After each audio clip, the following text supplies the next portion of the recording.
Marquez bersaudara, catatkan sejarah besar yang sulit dipecahkan. Siapa sangka, sejarah besar MotoGP akhirnya lahir dari darah yang sama. Dua bersaudara, Marc dan Alex Marquez, kini resmi mengukir catatan yang belum pernah terjadi dalam 77 tahun perjalanan kejuaraan dunia balap motor.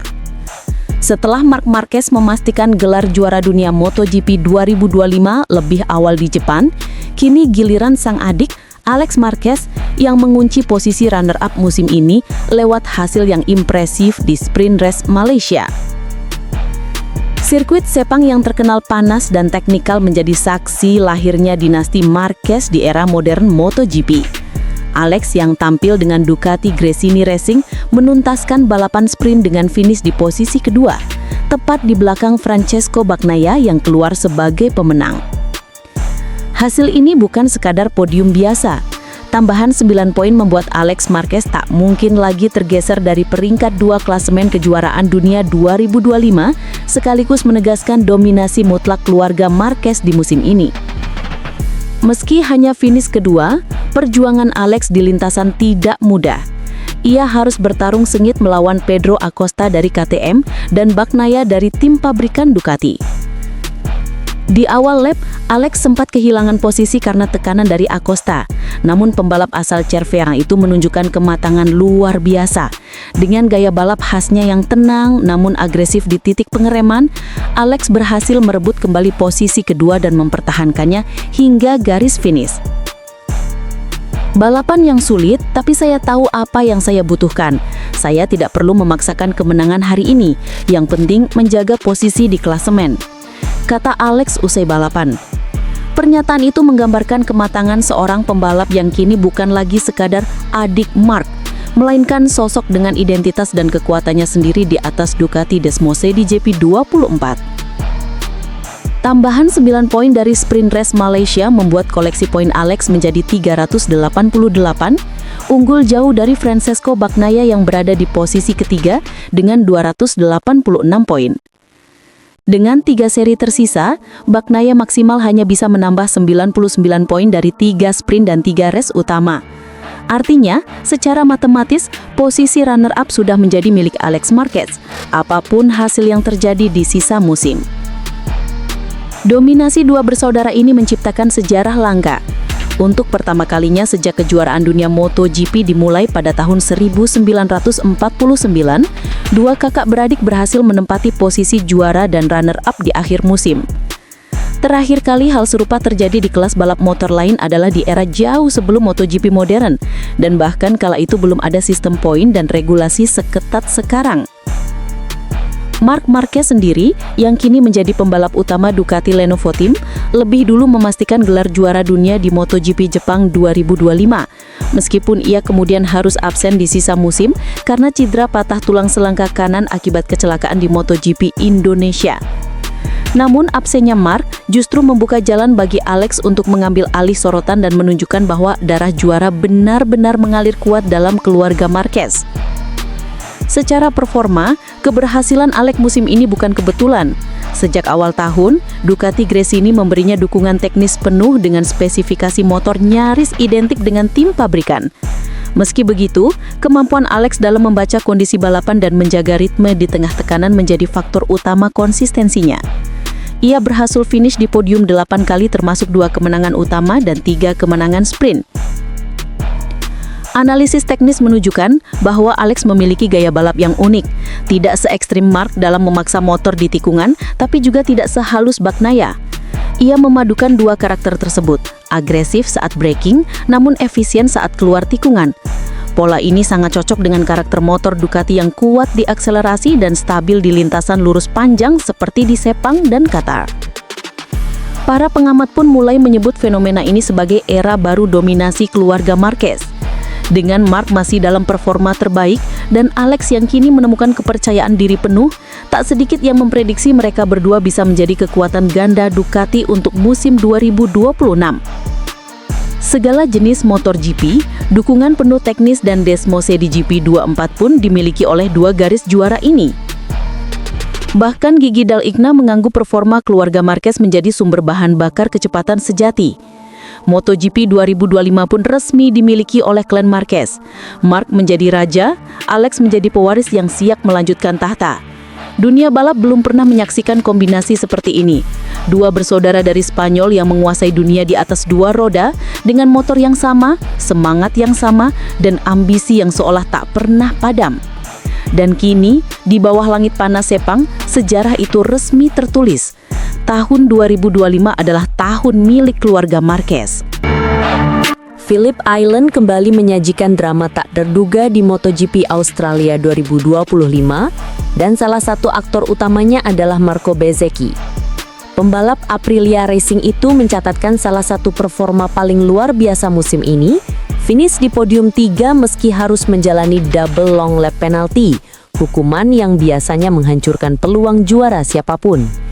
Tapi Bezzecchi membuktikan bahwa kecerdikan dan manajemen balap bisa mengalahkan hukuman seberat apapun. Balapan penuh perjuangan itu berlangsung di sirkuit Phillip Island minggu kemarin. Bezzecchi yang start dari posisi kedua langsung tancap gas dan sempat memimpin jalannya balapan pada lap-lap awal. Namun di pertengahan balapan, nasibnya berbalik. Dua hukuman long lap membuatnya harus keluar dari jalur utama dan kehilangan banyak waktu. Dari posisi terdepan, ia terlempar hingga ke urutan ke-7.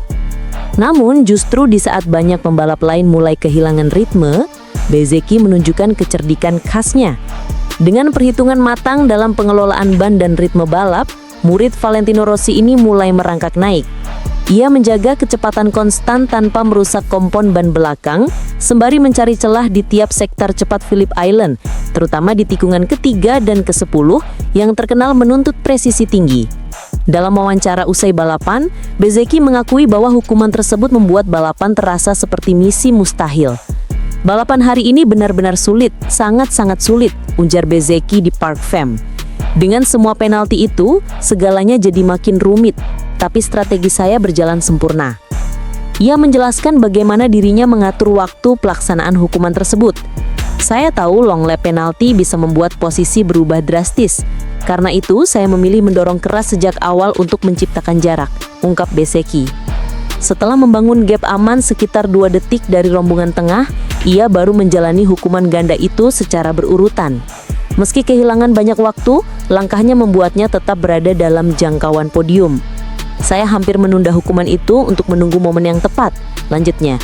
Tapi akhirnya strategi saya berhasil.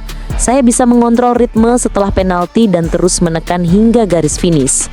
Kunci sukses Bezzecchi adalah manajemen ban.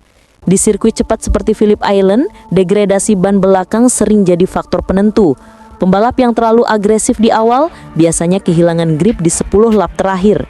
Namun Bezzecchi justru sebaliknya.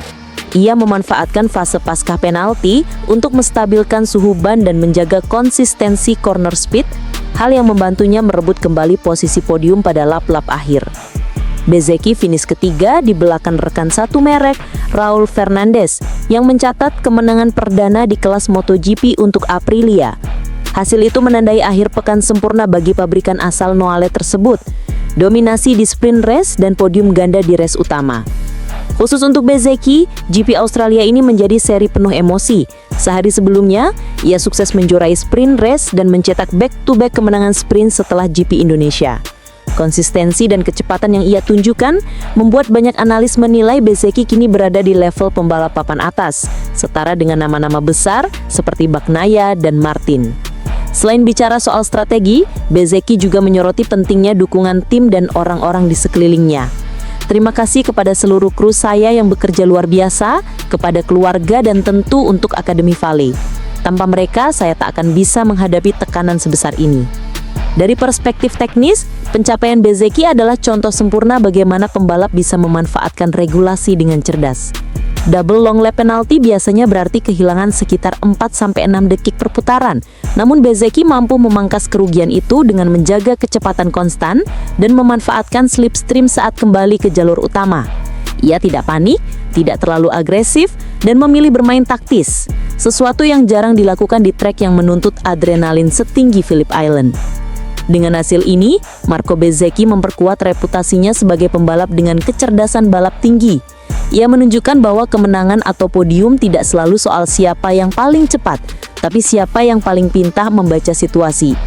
Di hari ketika banyak pembalap tersapu angin dan tekanan di Phillip Island, Bezzecchi dapat tegak, membuktikan bahwa strategi matang bisa mengubah hukuman menjadi peluang. MotoGP Australia 2025 pun menjadi akhir pekan sempurna bagi Aprilia, dengan Raul Fernandez meraih kemenangan perdana dan Bezzecchi menambah kegembiraan lewat podium ketiga. Bagi Bezzecchi sendiri, ini bukan sekedar podium, melainkan pernyataan keras bahwa dirinya kini benar-benar matang, seorang pembalap yang tidak hanya cepat, tapi juga cerdas dan tangguh di bawah tekanan. Pecco Bagnaia beberkan fakta mengejutkan saat jadi rekan setim Marc Marquez di Ducati.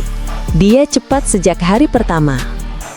Ketika Ducati resmi mengumumkan duet Francesco Pecco Bagnaia dan Marc Marquez di tim pabrikan untuk musim MotoGP 2025, publik langsung menyebutnya sebagai Dream Team paling berbahaya dalam sejarah modern MotoGP. 2 juara dunia, 2 mental juara, dan 1 motor paling dominan di grid. Kombinasi yang menjanjikan, tapi juga syarat risiko. Namun di balik sorotan dan euforia itu, Pecco Bagnaia ternyata menyimpan cerita yang tak banyak diketahui publik. Menjadi rekan satu tim Marc Marquez bukan sekadar tantangan di lintasan, tetapi juga ujian mental dan profesional yang benar-benar mengubah cara berpikirnya sebagai pembalap papan atas Ducati. Dalam wawancara bersama Crash.net yang dikutip, Bagnaia mengungkapkan bahwa pengalaman berbagi garafi dengan Marquez jauh lebih kompleks dari yang dibayangkannya. Awalnya aku sedikit khawatir, ujar Bagnaia jujur. Dia selalu bilang bahwa bahkan dengan rekan setim, dia tetap meletakkan tongkat di roda. Itu membuatku berpikir, ini akan jadi musim yang sangat berat. Persaingan antara 2 juara dunia dalam satu tim memang membawa dinamika yang unik. Di Ducati, kompetisi tidak hanya terjadi di lintasan, tetapi juga di dalam garasi. Mulai dari pengaturan motor, pemilihan komponen, strategi teknis hingga pendekatan psikologis terhadap setiap sesi balapan. Bagnaia menegaskan bahwa Marquez datang bukan sebagai pembalap pelengkap, melainkan langsung berada di level tertinggi.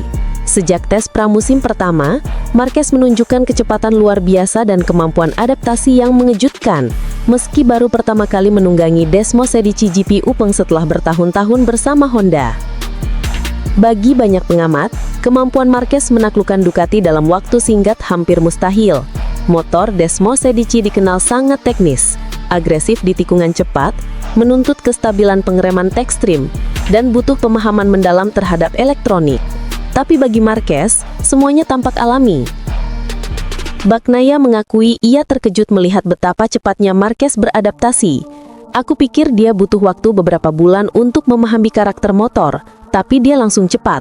Itu menakutkan dan menginspirasi di saat bersamaan, ungkap Bagnaia. Performa Marquez yang langsung kompetitif membuat tekanan dalam tim meningkat. Ducati sebagai pabrikan kini memiliki 2 pembalap dengan kemampuan nyaris seimbang, dan setiap sesi latihan menjadi ajang pembuktian tersendiri. Sumber internal tim menyebutkan bahwa Bagnaia sempat kehilangan sedikit percaya diri, terutama saat Marquez tampil lebih konsisten di beberapa seri awal musim 2025. Dalam sebuah video dokumenter tim Ducati yang dirilis usai Grand Prix San Marino, Bagnaia bahkan sempat mengaku sedang berjuang dengan rasa percaya diri. Dia bilang, aku merasa sedikit kehilangan arah. Ketika kamu punya rekan setim selevel Marc, standarmu otomatis naik, tapi tekanan juga berlipat ganda. Sejak 2001, Bagnaia dikenal sebagai tulang punggung pengembangan motor Ducati. Ia terbiasa menjadi acuan utama para teknisi dalam menentukan arah evolusi Desmosedici. Namun kehadiran Marquez mengubah dinamika itu. Marquez datang dengan gaya balap lebih fleksibel dan agresif, dan cepat menyesuaikan diri dengan berbagai setelan motor, dari suspensi, geometri chassis, hingga mapping elektronik. Perbedaan ini memaksa Bagnaia untuk lebih terbuka terhadap pendekatan baru. Kata seorang teknisi Ducati, Marquez punya kemampuan luar biasa untuk tetap cepat bahkan ketika motornya belum sempurna. Dia bisa menutupi kekurangan motor dengan teknik dan mentalitas bertarungnya. Bagi Bagnaia, hal ini menjadi tantangan baru. Ia tidak lagi bisa sepenuhnya nyaman dengan pendekatan lamanya. Kini, ia harus menyesuaikan diri, bukan hanya untuk melawan Marquez di lintasan, tapi juga untuk mempertahankan posisinya sebagai pembalap nomor 1 Ducati. Meski persaingan di lintasan begitu intens, hubungan pribadi antara keduanya tetap profesional. Marquez beberapa kali menyebut Bagnaia sebagai gentleman sejati, sosok yang kalem di luar lintasan namun keras di atas motor. Ducati sendiri berperan besar menjaga keseimbangan ini. Tim memastikan kedua pembalap memiliki dukungan teknis yang setara, dan mendorong mereka untuk berbagi data dan berdiskusi terbuka dengan para insinyur. Hasilnya, meski tekanan besar tak terhindarkan, suasana tim tetap relatif kondusif. Kedua pembalap memahami bahwa tujuan utama mereka bukan hanya menang sebagai individu, tapi juga menjaga dominasi Ducati di level pabrikan. Kami sering berdiskusi soal data dan gaya pengereman, ujar Bagnaia. Kadang kami tidak sepakat, tapi itu justru memperkaya cara kami memahami motor. Aku belajar banyak dari dia, dan mungkin dia juga mendapat sesuatu dariku. Menjadi rekan setim Marc Marquez ternyata bukan sekadar pengalaman teknis bagi Pecco Bagnaia, melainkan perjalanan psikologis yang mendalam. Dari adaptasi kilat Marquez, tekanan ekspektasi publik, hingga perubahan peran di dalam tim, semua memaksa Bagnaia untuk berkembang di luar zona nyamannya. Namun justru disitulah kekuatan sejati pembalap diuji. Banyak analis MotoGP menilai bahwa jika Bagnaia mampu menyeimbangkan rivalitas ini dengan mentalitas positif, duet Bagnaia-Marquez bisa menjadi kolaborasi paling produktif dalam sejarah Ducati. Dan seperti kata pengamat MotoGP, di garasi Ducati 2025, bukan hanya dua motor yang bersaing, tapi dua karakter juara dunia yang sedang menulis bab baru dalam sejarah. Kutukan Mandalika berlanjut. Marc Marquez kembali gagal finish karena insiden besar. Apakah Marc Marquez benar-benar terkena kutukan Mandalika? Pertanyaan itu kembali mengemuka setelah insiden terbaru yang menimpa juara dunia MotoGP 2025 tersebut di sirkuit Mandalika, Lombok, Nusa Tenggara Barat. Sejak pertama kali MotoGP hadir di tanah air, Marc Marquez seolah tidak pernah benar-benar bersahabat dengan lintasan sepanjang 4,3 km itu. Setiap musim, ada saja drama yang menimpa sang baby alien, dari kecelakaan, gangguan teknis, hingga insiden dengan pembalap lain. Sejak MotoGP Mandalika pertama kali digelar, Marquez sudah mengalami nasib buruk. Pada musim perdana, ia terjatuh di tengah sesi kualifikasi dan bahkan sampai mengalami gangguan penglihatan akibat benturan keras. Tahun berikutnya, mimpi buruk itu berlanjut. Marquez kembali mengalami kecelakaan di balapan utama dan gagal finish, membuat para penggemar di Indonesia hanya bisa mengelus dada. Musim lalu pun, ketika ia menunggangi Ducati Desmosedici GP23, keberuntungan tak kunjung berpihak. Motor yang biasanya begitu tangguh justru bermasalah secara teknis, memaksanya mengakhiri balapan lebih awal. Dari 3 musim terakhir, catatannya di Mandalika seakan tak bisa lepas dari kata sial. Memasuki musim 2025, harapan sempat muncul. Marquez datang sebagai juara dunia bertahan, penuh percaya diri. Namun sejak awal pekan, tanda-tanda kesulitan sudah terlihat. Ia gagal lolos langsung ke Q2, sesuatu yang jarang terjadi. Akhirnya, Marquez harus start dari posisi ke-9, posisi yang cukup menyulitkan mengingat karakter sirkuit Mandalika yang menuntut ritme stabil sejak awal. Saat sprint race, drama kembali terjadi. Marquez dijatuhi long lap penalti akibat insiden dengan Alex Rins di lap pertama. Penalti itu membuatnya melorot hingga posisi ke-13. Namun disitulah mental juara dunia berbicara. Marquez melakukan comeback gemilang, menyalip satu demi satu pembalap hingga akhirnya menutup sprint di posisi ke-6. Meski bukan podium, hasil itu dianggap positif karena ia hanya menargetkan finish di posisi 5 besar. Sayangnya, harapan untuk balapan utama kembali pupus. Di lap pertama, tepatnya di sektor 2, Marquez bersenggolan dengan Marco Bezzecchi. Keduanya kehilangan kendali. Marquez terseret keluar lintasan bersama motornya, sementara Bezzecchi terjatuh ke gravel. Bendera kuning berkibar dan balapan harus dilanjutkan tanpa 2 nama besar itu. Bagi Marquez, insiden ini menambah panjang daftar kutukan di Mandalika. Seolah ada saja alasan yang membuatnya tak bisa menuntaskan balapan utama dengan mulus. Apakah ini murni soal ketidakberuntungan atau ada faktor lain yang membuatnya kesulitan di Indonesia? Secara teknis, Mandalika memang lintasan yang unik. Dengan aspal baru yang cepat berubah grip, suhu udara tropis yang tinggi, serta tikungan kombinasi cepat lambat, sirkuit ini menuntut paket motor yang seimbang. Ducati sebenarnya sangat kuat di trek lurus, tetapi gaya agresif Marquez seringkali beresiko di tikungan sempit Mandalika. Ditambah lagi start dari barisan tengah membuat peluang terjebak dalam insiden jauh lebih besar. Di sisi lain, Marco Bezzecchi juga menjadi sorotan. Gerakannya di tikungan sempit dianggap terlalu memaksa, meski sebagian berpendapat itu bagian dari racing insiden. Namun yang pasti, insiden itu kembali memperpanjang rentetan kegagalan Marquez untuk finish di balapan utama Mandalika. Para penggemar di Indonesia jelas kecewa. Banyak yang berharap bisa menyaksikan juara dunia tampil penuh hingga garis finish, apalagi setelah musim comeback luar biasa di 2025. Namun kenyataan berkata lain. Marquez kembali harus angkat kaki lebih awal meninggalkan Mandalika dengan luka, baik secara fisik maupun mental. Kini, catatan Marquez di sirkuit Mandalika sudah jelas. 4 musim beruntun tanpa satupun finish di balapan utama. Dari gangguan penglihatan, crash, masalah motor hingga tabrakan dengan lawan. Sebuah rekor yang tak pernah ia alami di sirkuit lain sepanjang karirnya. Apakah benar ada kutukan Mandalika yang melekat pada Marquez? Ataukah ini sekadar kombinasi buruk antara faktor teknis, keberuntungan, dan gaya balap agresifnya?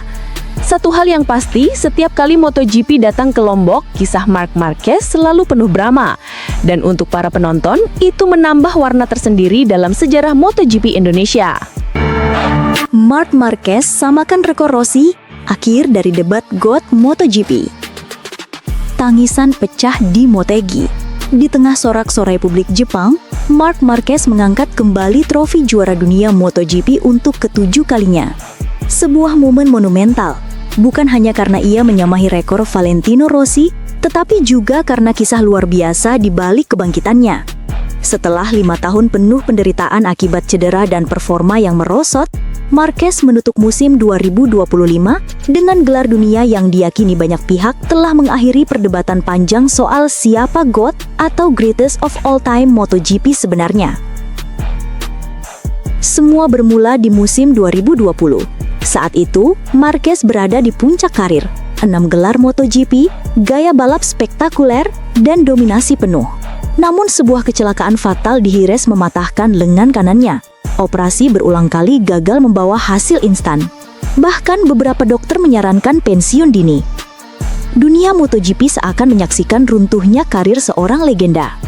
Marquez mengaku sempat terpikir untuk berhenti. Rasa sakit, kehilangan kecepatan, hingga tekanan mentalnya membuatnya berada di titik terendah. Namun ada satu tekad yang tidak pernah padam, kembali menjadi juara dunia. Keputusan terbesar dalam hidupnya lahir pada akhir 2023. Marquez memilih mengakhiri kontrak gemuknya bersama Honda setahun lebih cepat. Sebuah langkah mengejutkan, mengingat Honda adalah rumah yang membesarkan namanya sejak debut 2013. Ia bergabung dengan tim satelit Gresini Ducati bermodalkan MotoGP 23, bukan motor terbaru. Resikonya jelas, jika gagal tampil kompetitif, maka karirnya tamat. Namun bagi Marquez, ini bukan tentang uang atau reputasi. Ia hanya ingin kembali merasakan cinta terhadap balapan. Musim 2024 menjawab keraguan. Marquez kembali meraih kemenangan, tampil konsisten, dan menutup musim di posisi ketiga klasmen. Itu cukup bagi Ducati untuk memberinya kursi di tim pabrikan pada 2025. Disinilah kisah kebangkitan mencapai klimaks. Dominasi itu begitu mutlak, hingga rekan setimnya Francesco Bagnaia, 2 kali juara dunia, secara jujur mengakui Marquez berbalap seolah tanpa rival. Dan di Motegi, di depan markas Honda yang pernah jadi rumahnya, Marquez kembali ke puncak dunia. Air matanya di garis finish menandai berakhirnya 5 tahun penderitaan. Dengan gelar ke-7 di MotoGP, total 9 termasuk kelas bawah, Marquez kini sejajar dengan Valentino Rossi. Keduanya sama-sama mencatat 7 mahkota Premier Class dan total 9 gelar dunia. Perbandingan ini otomatis memunculkan kembali perdebatan lama. Siapa sebenarnya GOAT MotoGP? Rossi dikenal sebagai ikon yang mengangkat popularitas MotoGP ke panggung global. Dengan 115 kemenangan dan karisma luar biasa, ia menjadi wajah olahraga ini. Namun Rossi berhenti menambah gelar sejak 2009. Marquez di sisi lain memiliki cerita berbeda. Ia menorehkan gelar sebagai rookie, menang dengan 2 pabrikan berbeda, Honda dan Ducati, serta comeback setelah cedera yang hampir mengakhiri karirnya. Di usia 32 tahun, ia bukan hanya kompetitif, melainkan dominan. Menilai GOAT lintas era memang rumit.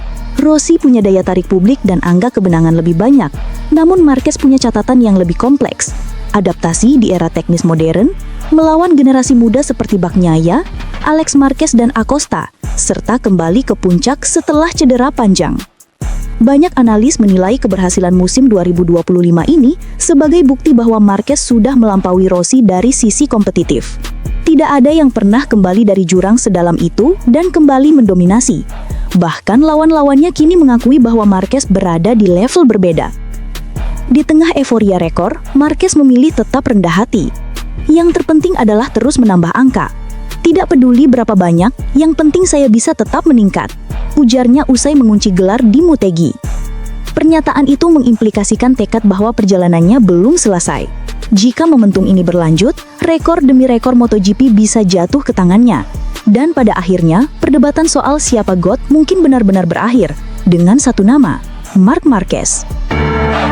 Marc Marquez bingung di Motegi, tapi terselamatkan oleh pengalaman. Dalam dunia MotoGP, tidak semua sesi latihan berjalan mulus bagi para pembalap papan atas. Bahkan seorang legenda hidup seperti Marc Marquez pun bisa mengalami momen kebingungan yang membuatnya tampak rapuh di mata penggemar. Hal itulah yang terjadi pada sesi praktis MotoGP Jepang 2025 di sirkuit Twin Ring Motegi, Jumat 26 September 2025. Padahal, banyak yang memperkirakan Marquez akan langsung tampil garang bersama Ducati Lenovo Team sejak menit pertama, mengingat Motegi adalah salah satu trek penuh kenangan bagi dirinya. Namun kenyataan berbicara lain. Marquez butuh waktu hingga detik-detik terakhir untuk sekedar menembus papan atas. Sejak awal sesi berdurasi 60 menit itu, Marquez tampak tidak nyaman dengan Desmos edisi GP25 yang biasanya sangat ia kuasai. Percobaan pertama dalam format time attack menghasilkan catatan 1 menit 43,958 detik, waktu yang masih jauh dari cukup untuk masuk ke posisi 10 besar. Kondisi tersebut membuat Marquez segera masuk ke garasi. Ekspresinya serius, matanya sesekali menatap monitor data telemetri sambil berbicara cepat dengan kru chiefnya, Marco Rigamonti. Ducati tampak mencari jawaban instan atas rasa tidak nyaman yang ia keluhkan. Ketika kembali ke lintasan, Marquez berusaha keras menemukan ritme. Upaya itu berbuah manis pada menit-menit akhir. Dengan satu lap impresif, ia mencatat waktu 1,43,360 detik dan langsung melompat ke posisi 3 besar. Sorakan kecil terdengar dari garasi Ducati, tanda bahwa beban sementara berhasil terangkat. Usai sesi, Marquez tidak menutup-nutupi apa yang ia rasakan. Hari ini aneh dan rumit, karena sensasi yang saya rasakan tidak seperti yang saya harapkan, ujarnya lugas. Menurutnya, masalah terbesar justru terjadi di sesi siang hari ketika tim terlalu berambisi mempercepat proses menemukan setup motor. Kami sedikit kebingungan, kami ingin menemukan perasaan yang tepat terlalu cepat, keinginan kami yang berlebihan justru membawa kami pada kesalahan, tambah pembalap asal Cervera Spanyol itu. Kalimat tersebut terdengar emosional karena datang dari seorang rider yang dikenal pantang menyerah. Di balik gelar juara dan reputasi sebagai King of Limit, ternyata Marquez juga harus menghadapi hari-hari ketika motor tidak menuruti keinginannya. Sirkuit Motegi memiliki karakter stop and go, di mana pembalap harus berulang kali melakukan pengereman keras lalu melesat dengan akselerasi penuh. Motor dengan tenaga besar seperti Ducati memang diuntungkan di trek lurus, tetapi keseimbangan saat mengerem dan keluar tikungan bisa menjadi tantangan. Marquez dikenal sebagai spesialis pengereman ekstrim, namun ketika sensasi di roda depan tidak sesuai ekspektasi, seluruh gaya balapnya bisa terganggu. Situasi inilah yang membuat Marquez menghabiskan banyak waktu mencoba memahami ban, distribusi beban motor, dan gaya masuk tikungan. Meski kebingungan, pengalaman panjang Marquez menjadi faktor penentu. Alih-alih panik ketika sulit menembus 10 besar, ia memilih tetap tenang dan menunggu momen tepat. Hasilnya, di penghujung sesi, ia berhasil membuktikan bahwa ketenangan dan insting bisa menyelamatkan hari yang nyaris berantakan. Ketenangan dan pengalaman adalah kunci. Jika kami panik, hasilnya mungkin tidak akan seperti ini, kata Marquez sambil tersenyum tipis. Momen Motegi ini menunjukkan bahwa bahkan pembalap legendaris pun masih bisa tersesat dalam mencari setup motor. Namun kemampuan Marquez untuk bangkit di saat kritis membuktikan kualitasnya sebagai juara sejati. Kini, Pertanyaan terbesar adalah, apakah kebingungan di hari Jumat akan teratasi pada sesi kualifikasi dan balapan utama? Jika iya, bukan mustahil Marquez akan mengubah awal yang rumit menjadi akhir pekan yang sempurna di negeri yang penuh kenangan baginya.